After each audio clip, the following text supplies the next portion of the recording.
The wind whispered through the ruins of forgotten empires, carrying voices from the past, stories buried under dust and silence. Once, these voices belonged to kings who ruled the world with iron fists and golden crowns.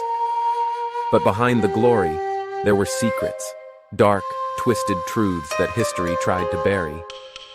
This is not the story of their victories. It is the story of their nightmares. Long before the world was divided into nations, the sun rose over Egypt and bathed the palace of Pharaoh Akhenaten in gold. To his people, he was a god made flesh. To his enemies, a madman who betrayed every ancient belief. But the truth, it was far stranger. Akhenaten was obsessed with one god, the Aten, the disk of the sun, and he demanded that Egypt worship only this light. He shut down temples, destroyed statues, erased names of other gods. Some called him visionary, others called him cursed.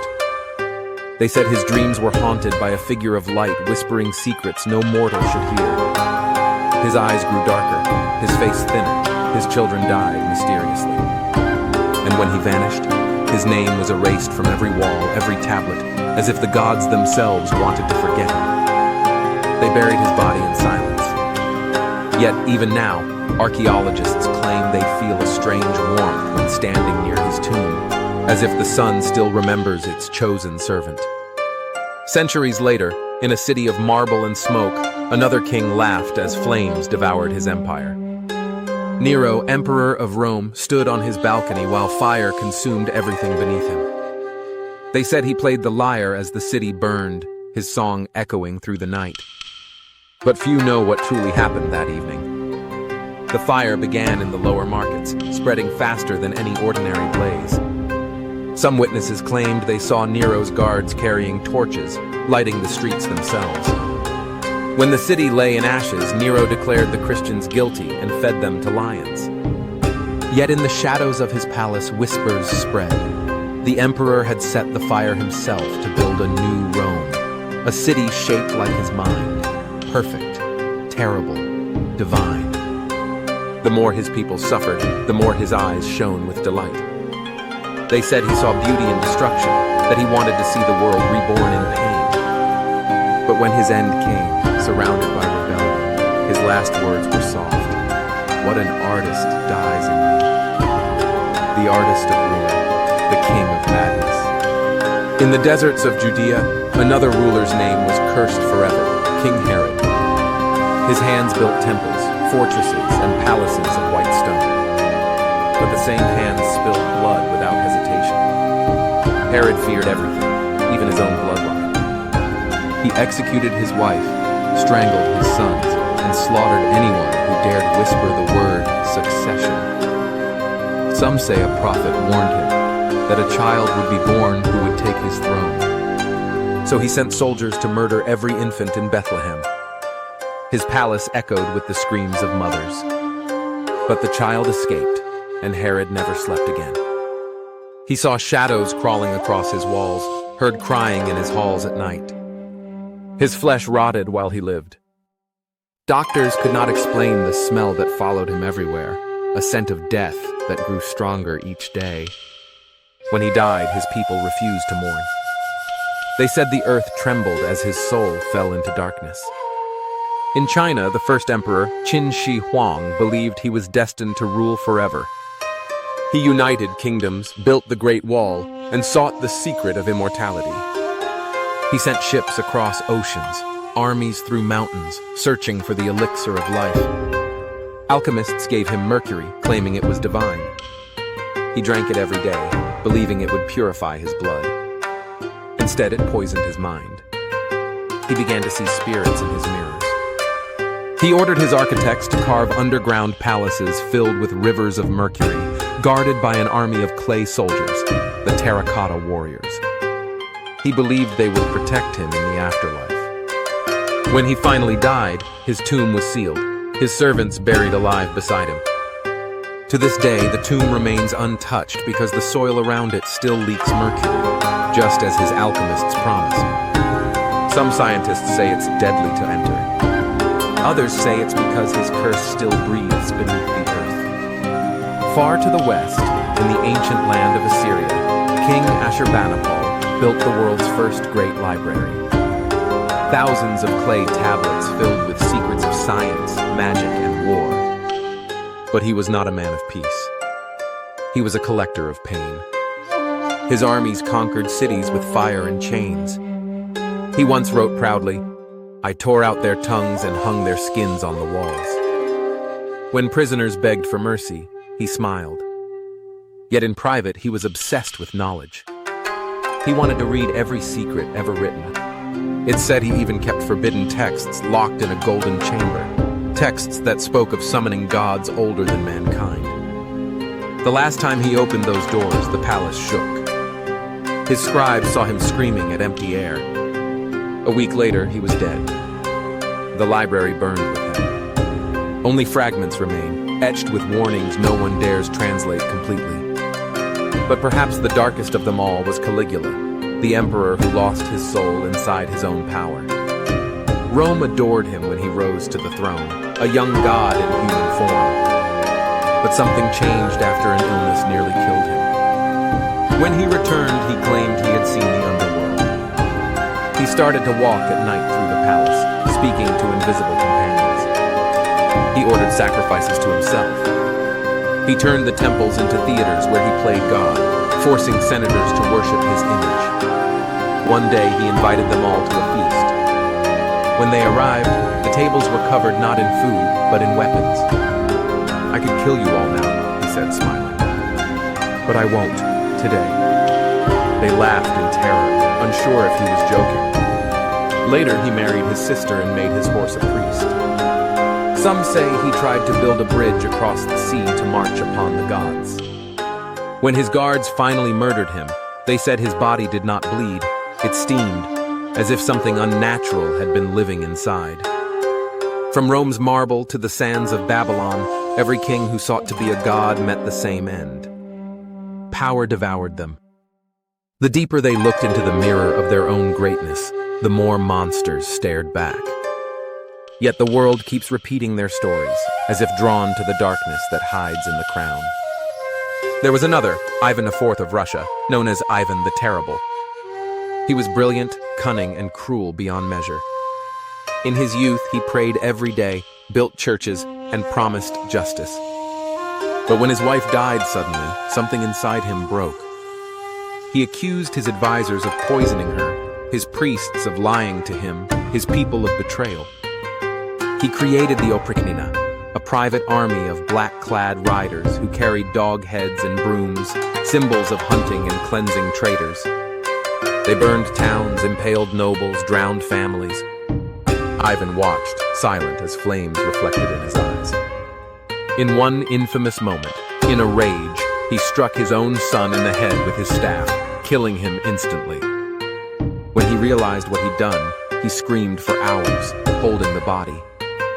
They said he begged God to take his life too, but heaven was silent. In his final years, he claimed to see demons standing at the corners of his throne. When he died, he was found smiling, a deck of cards of saints in his hand, perhaps thinking he finally won his game with God. Power is a strange poison.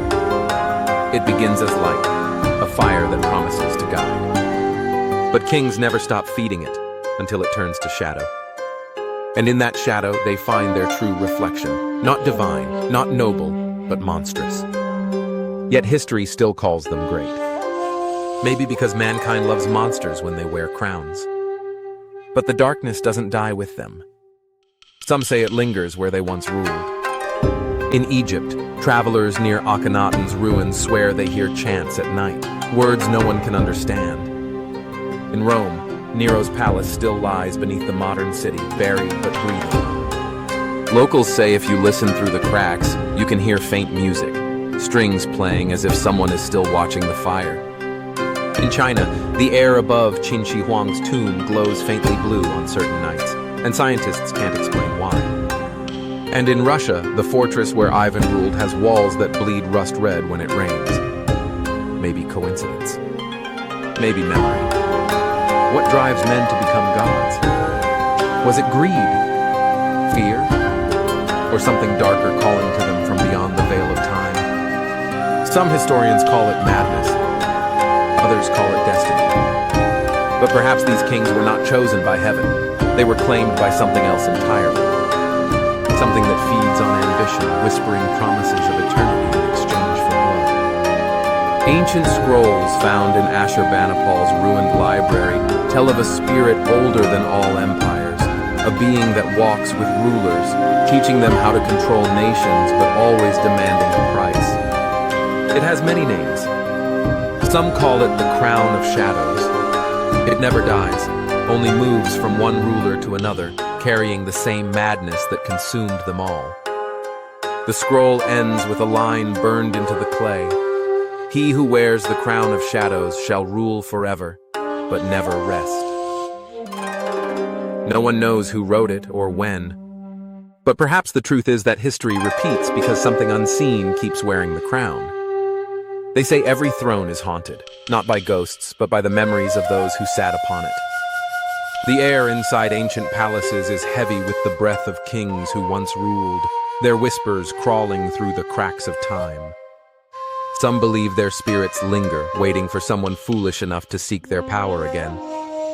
The crown is a promise, but it is also a curse. In the heart of Babylon, legend speaks of a king whose arrogance angered the gods themselves, Nebuchadnezzar II. He built wonders that reached the clouds, gardens that floated in the sky, towers that pierced the heavens. But pride turned to madness. One night, as he gazed upon his city, he heard a voice that said, "Your kingdom is taken from you."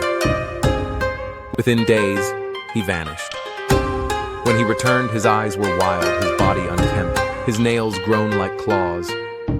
He wandered the fields like an animal, eating grass, howling at the moon. For 7 years, he lived as a beast until he bowed to heaven and begged forgiveness.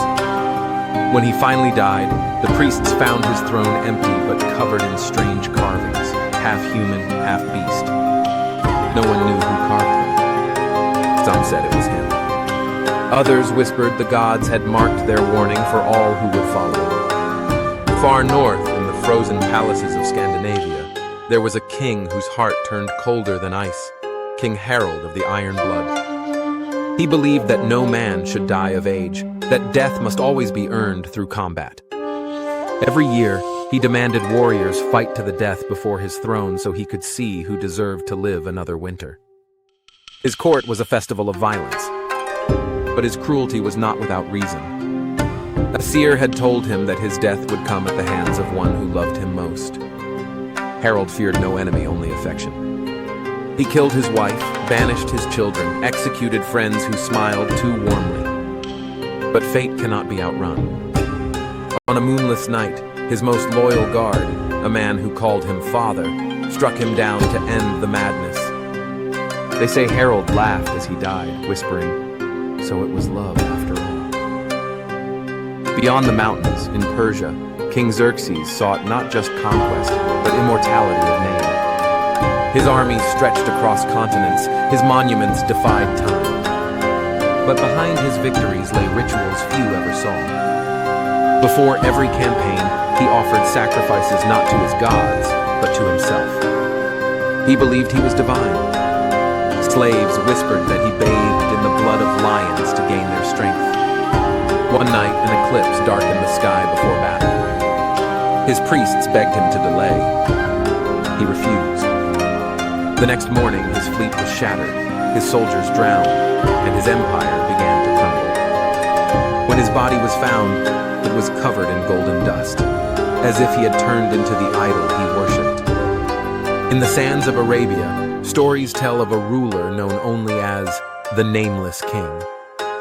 His name was erased from history because he tried to defy death itself. He ruled a city built entirely of black stone, its streets lined with statues of weeping angels. He believed he could trap souls inside them, preserving their knowledge forever. Each time one of his advisors died, their body disappeared. The statues multiplied. Travelers claimed to hear faint cries when passing through the city at night. One day, the king ordered his own statue to be carved, more beautiful than all others. When it was finished, he entered the chamber to see it, and never came out again. The next morning, the statue's eyes glowed, and his throne was empty. The city was swallowed by a sandstorm that lasted 40 days. No one found it again. From the east came tales of the Khmer Empire, of King Jayavarman, who built Angkor Wat not just as a temple but as a gateway. He believed the gods had chosen him to rule the world of the living and the dead. His priests built secret chambers beneath the temple where they performed rituals using mirrors and fire to reflect souls into eternity. Some claim he succeeded. When he died, his body was never found, but his reflection remained in the mirrors. Monks who cleaned the temple centuries later reported seeing a figure moving behind their own reflection, tall, crowned, watching. Not all dark kings sought power through blood. Some used faith. In medieval Europe, King Philip IV of France desired wealth more than worship. He envied the Knights Templar, warrior monks who controlled riches greater than his own. He accused them of heresy, tortured their leaders until they confessed to worshipping demons. On the day of their execution, the Grand Master cursed him from the flames. "Before this year ends, you shall answer to God." Within months, Philip died suddenly. His dynasty fell soon after. Chroniclers wrote that his eyes burned black in death, as if the curse had indeed found its mark. Every age has its tyrant, every throne its shadow. But the strangest stories are not about their deaths, they're about what came after. When archaeologists unearthed Nero's palace, they found murals depicting creatures with wings and eyes that weren't human. In Qin Shi Huang's buried city, mercury levels are so high that machines malfunction near it. In the Russian Kremlin, certain rooms remain sealed, their keys lost for centuries. And in the ruins of Akhenaten city, the walls hum faintly when sunlight hits them, producing tones too low for the human ear, but still measurable. Coincidence, perhaps, or echoes of something those kings awakened. The pattern is always the same: greatness followed by obsession, obsession by madness, madness by ruin. It's as if the crown itself is alive, whispering to its wearer until they forget they're mortal. The more they listen, the less human they become. The Assyrians called it the breath of Asher. The Egyptians called it the eye of Ra. The Romans called it the genius. Different names, one force, the hunger for eternal rule. But eternity is cruel. Those who chase it are devoured by it. Their souls linger, neither alive nor dead, bound to the weight of their ambition. And some say that's why places like the pyramids, the palaces, and the tombs feel alive, because they are. They pulse with the remains of kings who refuse to let go. There is one last tale, one most historians avoid, the story of a king erased not by time, but by fear. They call him the king without a name, the one who ruled before recorded history began. His empire stretched from sea to sea, but no map marks it now. He spoke a language no scholar can decode. Tablets found in Mesopotamia describe him as the ruler who commanded the stars. He built temples aligned perfectly with constellations that wouldn't appear for thousands of years. Priests claimed he could call storms by whispering to the wind. But the gods grew jealous. Fire rained from the sky, and his empire vanished overnight. The tablets end with a single line: "The heavens took him back." Some say he was human. Others say he was something else pretending to be one. Even now, strange patterns appear in the night sky every few centuries, shapes that mirror the symbols carved on those tablets. Astronomers explain it as coincidence. Storytellers call it a reminder. Because power, like a comet, always returns. Somewhere in a museum basement, sealed behind glass, lies a crown found deep beneath an ancient fortress. Its metal is unknown. Its edges glow faintly under moonlight. The curator who discovered it died before the exhibition opened. His notes say only one thing: it hummed when I touched it. They buried him with gloves on. The crown was locked away, never studied again. But guards sometimes report hearing whispers near the case, words in languages that no longer exist. Maybe it's nothing. Maybe it's just the air moving through time. Or maybe it's the kings, still waiting, still hungry, still reaching for a world that remembers their names. And so the shadows of kings still reach across time. Historians dig through the dust hoping to find truth, but what they uncover are echoes of ambition and whispers of fear. Every crown carries a story of brilliance and brutality, and every throne leaves behind ghosts that refuse to sleep. Maybe that's why we keep searching their ruins. Not for gold or power, but for reflection. Because somewhere inside those forgotten empires, we see a piece of ourselves.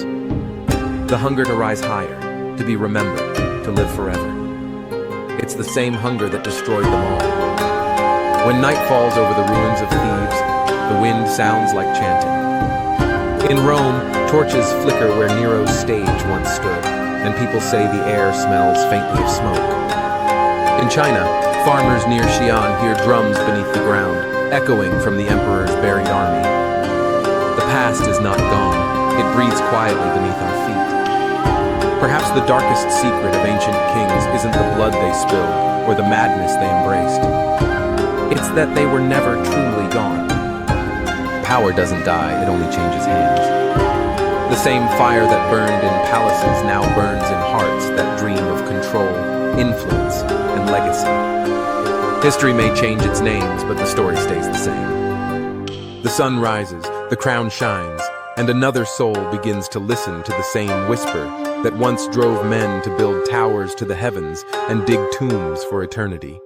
The whisper that says you can rule forever. And maybe, somewhere beyond time, in halls unseen by human eyes, the kings who believed that voice still sit together, watching, waiting, for the next ruler to reach too high and fall into the same endless shadow.